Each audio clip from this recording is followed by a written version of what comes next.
अनुभूति में आपका हार्दिक स्वागत करती हूँ। आज पढ़ाने जा रहे हैं सुमित्रानंदन पांडे जी के ग्रामश्री नामक कविता या उसके व्याख्या करेंगे। तो यहाँ पे कवि जो है उन्होंने गांव की जो सौंदर्यता है या प्राकृतिक जो सौंदर्यता है, जो हरे भरे खेत फल फूलों से भरे हुए होते हैं, वहाँ का यहाँ बहुत ही सुंदर रूप से वर्णन किया है कवि ने। तो कवि ने कहा है कि फैली खेतों में दूर तलक मखमल की कोमल हरियाली। तो कवि के अनुसार क्या फैली है? खेती। हाँ, दूर तलक मतलब बहुत दूर दूर तक खेती फैला हुआ है। और वो खेती कैसी है? मखमल जैसी कोमल और हरा हरा है। वो बहुत हरा हरा खेती है और दूरों तक फैला हुआ है।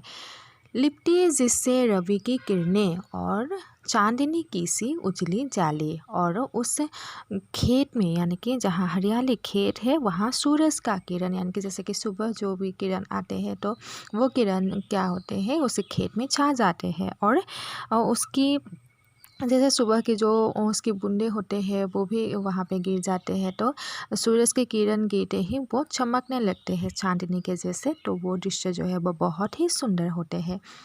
तिनकों के हरे हरे तन पर हिल हरित रुधिर है रहा झलक। तो जो छोटे छोटे तिनके हैं तो उसमें भी हरे हरे जो छोटे छोटे देह हैं उनके छोटे छोटा पत्ता है तो वो भी हिल रहे हैं। और उससे रोशनी से यानी कि सूरज की रोशनी से वो झलक रहे हैं। श्यामल भूतल पर झुका हुआ और ऐसा लगता है जे आके आसमान को कोई झांके देख रहा है। तो नभ का सिर निर्मल नील फलक यानी कि जो आसमां है, जो नीला आसमां है, वो क्या कर रहा है? आसमान की ओर झुका हुआ है यानी कि आसमान की वो हरियाली वो सौंदर्यता देखने को वो तरस रहा है। इसीलिए वो झुक के यानी कि आसमान झुक के धरती की हरियाली को या खेतों को देख रहे हैं। रोमांचित सी लगती वसुधा आई जो गेहूं में बाली। अरहर सनई की सोने की किंकिनियां है शोभाशाली। तो यहाँ पे कवि ने कहा है जैसे ही वसुधा यानी कि पृथ्वी रोमांचित हो जाती है। क्यों रोमांचित होते हैं? जैसे कि आए जो गेहूं में बाली, जैसे कि गेहूं में जो बाल उगते जाते हैं ऊपर, जो गेहूं का जब लगते हैं तो ऊपर जैसे बालों जैसे हो जाते हैं ना, तो जब वो बालों आ जाते हैं तो धरती जो है वो बहुत ही रोमांचित हो जाती है, मतलब खेत में बीज उग जाते हैं। और अरहर सनई की सोने की किंकिनियां है शोभाशाली। तो अरहर की जब या सनई की खेती हो जाती है तो वो भी सोने जैसे दिखते हैं, जब वो पकने लगते हैं तो भी सोने जैसे दिखते हैं। और उनकी जो सौंदर्यता है वो बहुत ही शोभाशाली होते हैं यानी कि बहुत ही सुंदर में होते हैं।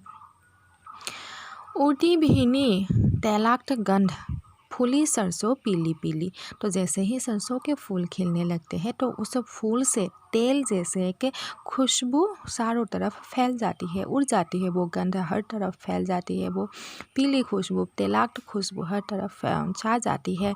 लो हरी धरा से झांक रही नीलम की कली तीसी नीली। और ऐसा लगता है कि नीलम की कली जो है वो भी खिली खिली है, वो भी हंसी खुशी से खिली खिली है। और उस तेल का जो गंध है यानी कि जो खुशबू है उसे भी महसूस कर रहे हैं। यानी कि धरती जो है अभी वसुंधरा जो है वो बहुत ही रोमांचित हो गई है क्योंकि गेहूं में बाल आ गया है।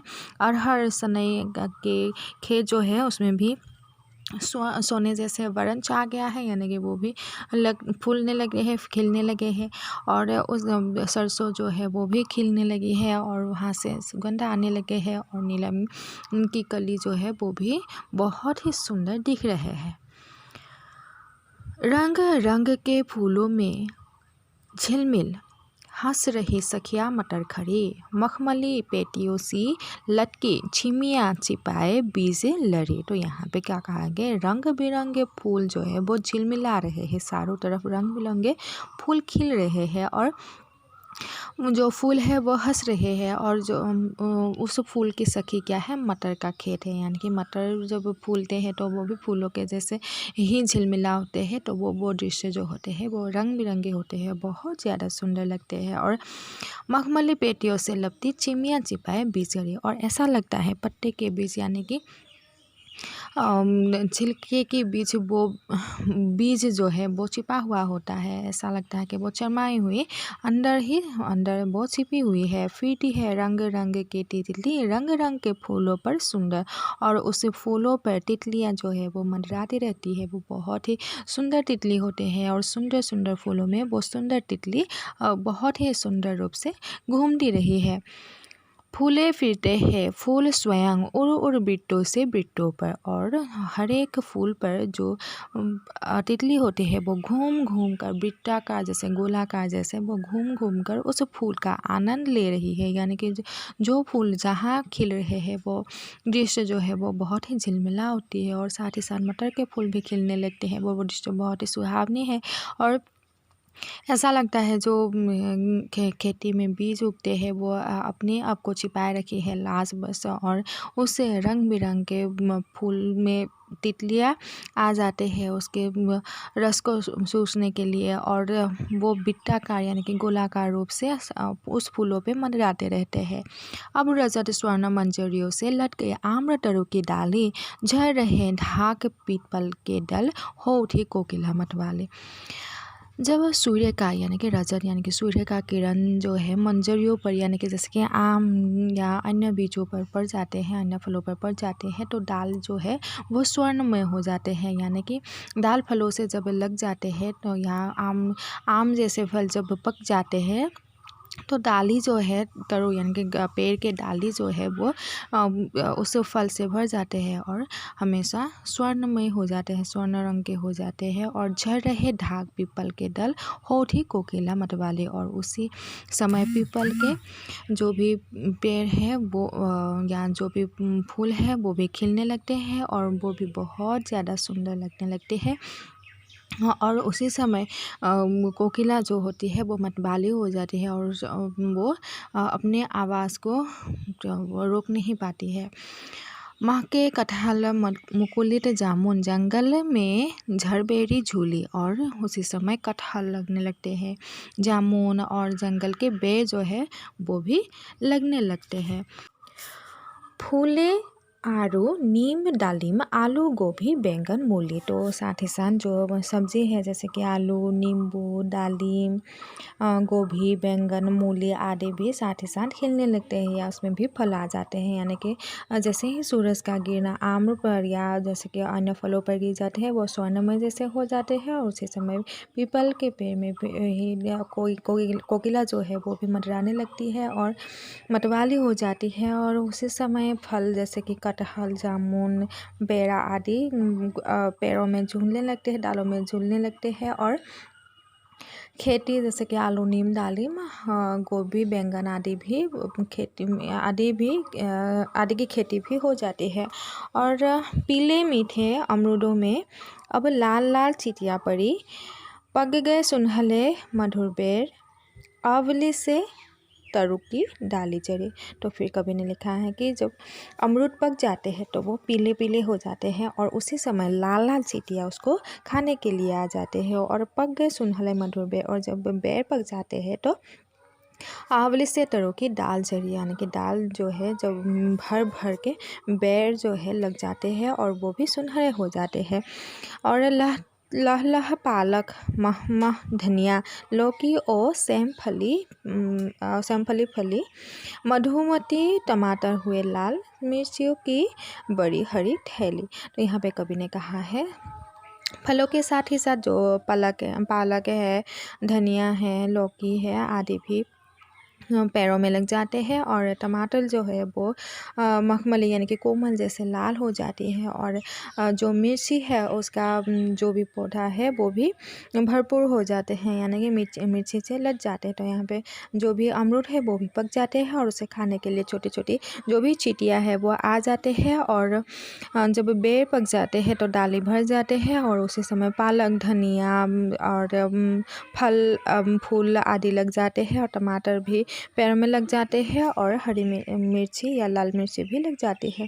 बालू के सांपों से अंकित गंगा की सतरंगी रेती सुंदर लगती सरपट चाई तट पर तरबूजों की खेती। फिर कवि ने कहा है जो गंगा का किनारा होता है वहाँ पे बालू अधिक होते हैं, जैसे कि जब पानी सूख जाते हैं तो बालू कैसा होता है, सांप की जैसे हो जाते हैं, सांप के आकार के हो जाते हैं। तो उसे गंगा की रेत में सुंदर लगती सरपचाई तट पर तरबूजों की खेती, और उसे गंगा के तट पर तरबूज की खेती किया जाता है। और अंगुली की कंधी से बगुले कलगे सबारते हैं कोई, और उसी समय जो भी बगुला या छोटे छोटे पक्षी हो जाते हैं वहाँ की जो भी कीड़ा जैसे कि या फल हो वो चूसने के लिए आ जाते हैं, और सभी मदमस्त होकर यहाँ वहाँ घूमने लगते हैं, सबारने लगते हैं। और तीते जल में सुर खाव पुलिन पर मगरोठी रहती सोई, और उसी समय उसी जल में भी वो लोग क्रिया करने लगते हैं। और पुलिन पर जैसे कि छोटे छोटे जो भी वहाँ पे टीने हैं वहाँ पे या गीली मिट्टी जो है वहाँ पे वो बगुला या जो भी पक्षी आते हैं वो सो जाने लगते हैं। यानी कि उस गंगा के किनारे पर जैसे कि फलों की खेती किया जाता है, तरबूज की खेती किया जाता है, और वहाँ पे छोटे छोटे बगुले जैसे पक्षी भी आ जाते हैं और वहाँ पे तैरते हैं, इधर उधर जाते हैं, और वो लोग वहाँ पे सो जाते हैं। और ऐसा सभी लोगों ने वहाँ पे देखा है। हंसमुख हरियाली हिम आतप सुख से अलसाए से सोए। और यहाँ पे कहा है कि जो हंसमुख हरियाली है यानी कि खेती जो है वो बहुत ही हंसमुख है, और हिम प्रवाह से भी वो खिलती रहती है। जैसे कि ठंडी का मौसम आ जाता है तब भी वो हंसते हुए ही रहती है, और सुख से वो सो जाते हैं। और भीगी अधियाली में निसी की तारक सपनों से खोए हुए, और ऐसा लगता है रात्रि के में वो लोग भीग जाते हैं, यानी कि उसके बूंदे गिर के वो भीग जाते हैं। और उसी समय ऐसा लगता है कि वो लोग तारे के सपने देख रहे हैं या सपनों की दुनिया में वो खो चुके हैं। मरकट दिव्य सा खुला ग्राम जिस पर नीलम नभ आच्छादन, और जो गाँव है वो खुले दिव्य की तरह खुला हुआ है और बहुत ही शांत है। और ऐसा लगता है कि नीलम यानी कि जो नीला आसमां है वो उसे गांव को घेर करके रखा है, का आवरण के रूप में रखा है। निरुपम हिमांत में स्निग्ध शांत निज शोभा से हरता जनमन, और जो हिमांत है यानी कि जो सौंदर्यता है वो बहुत ही स्निग्ध है, बहुत ही शांत है, बहुत ही सुशील है।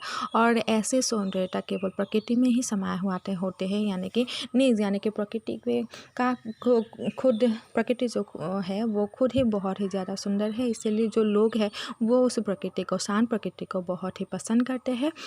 और यहाँ पे जो भी खेती वगैरह होते हैं वो हमेशा हरियाली रहती है, और वो हमेशा खुश नज़र आते हैं, और वो ठंडी के मौसम में भी हंसने लगते हैं। और ऐसा लगता है रात्रि में वो लोग भीग जाते हैं, लेकिन भीगते हुए वो लोग भी सपना देखते हैं। और गांव के जो भी लोग हैं या जो भी घर है वो हमेशा खुला हुआ रहते हैं, और वहाँ पे सभी प्रवेश कर सकते हैं। और ऐसा लगता है कि नीला आवरण जो है वो गाँव के खेती को देख रहे हैं। और प्रकृति जो है वो अपने आप में ही बहुत ज़्यादा सुंदर है, उसकी सुंदर की तुलना कभी किसी से नहीं हो सकते हैं। और वो बहुत ही शांत होते हैं, और उसे देखने के लिए जो जनमन है यानी कि जो जनता है, जो मनुष्य, वो हमेशा आकुलित हो जाते हैं। तो यहाँ पे कवि ने यही लिखा है कि प्रकृति की जो भी सौंदर्यता है वो किस प्रकार है, जैसे कि फूल फलों के साथ ही साथ साग सब्जी वगैरह भी किस प्रकार से खिलते हैं, या गांव के लोग जो है वो किस प्रकार से इसी में जुटे हुए हैं, वो यहाँ पे दर्शाया है कवि ने।